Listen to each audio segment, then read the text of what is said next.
Assalamualaikum warahmatullahi wabarakatuh. Hai teman-teman semua, kembali lagi bersama saya Tia Agustini, mahasiswa program studi Pendidikan Guru Sekolah Dasar Universitas Bengkulu dengan NPM A1G025100 kelas 1D. Oke teman-teman, pada pertemuan kali ini kita akan membahas materi tentang kinerja komite sekolah dan bagaimana sistem kerjasama antara sekolah dan komite sekolah. Apa saja sih yang akan kita bahas? Yuk kita simak bersama-sama.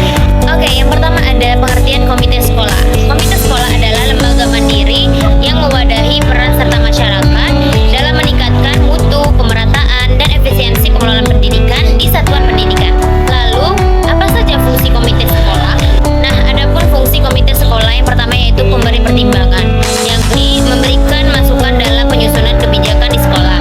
Yang kedua yaitu sebagai pendukung, yakni membantu secara tenaga, dana, dan pikiran. Yang ketiga yaitu sebagai pengontrol, yakni mengawasi transparansi dan akuntabilitas di sekolah. Yang terakhir yaitu sebagai mediator, yakni menjembatani hubungan antara sekolah, masyarakat, dan pemerintah. Selanjutnya ada tujuan komite sekolah. Yang pertama yaitu meningkatkan tanggung jawab dan peran masyarakat dalam pendidikan. Yang kedua yaitu mendorong partisipasi masyarakat dalam mendukung program sekolah. Yang ketiga yaitu meningkatkan transparansi dan akuntabilitas pengelolaan di sekolah.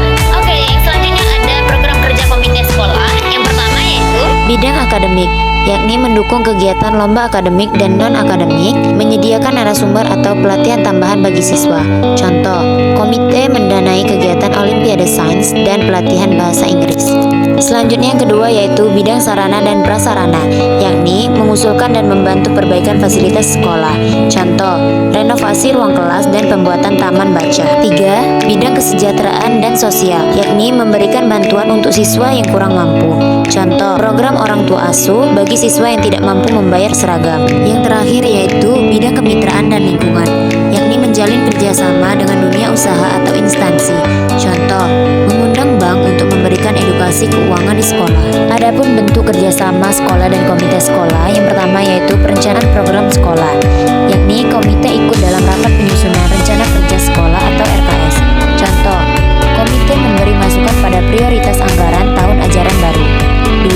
Pelaksanaan program, yakni sekolah dan komite bersama menjalankan kegiatan sosial akademik dan budaya.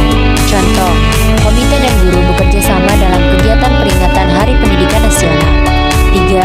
Evaluasi program, yakni komite ikut menilai efektivitas kegiatan dan penggunaan dana.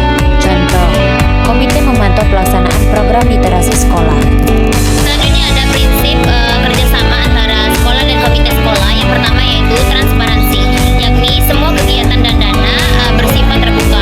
Yang kedua yaitu partisipatif, yakni semua pihak dilibatkan dalam pengambilan keputusan. Yang ketiga yaitu akuntabilitas, yakni semua kegiatan dipertanggungjawabkan. Yang keempat yaitu kemandirian, yakni komite sekolah bukan alat sebagai kepentingan politik dan pribadi. Adapun manfaat dari kerjasama antara sekolah dan komite sekolah, yang pertama yaitu meningkatkan kualitas pembelajaran dan fasilitas.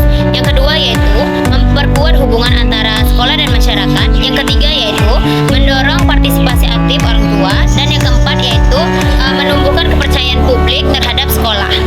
Oke teman-teman, dari materi yang sudah saya jelaskan dapat kita simpulkan bahwa Komite sekolah merupakan mitra strategis bagi sekolah dalam pengambilan keputusan, pengawasan, dan pengembangan program pendidikan. Melalui kerjasama yang transparan dan partisipatif, komite dapat mendukung penyediaan sarana prasarana, peningkatan kesejahteraan siswa, serta kegiatan akademik dan sosial. Sinergi antara sekolah dan komite sekolah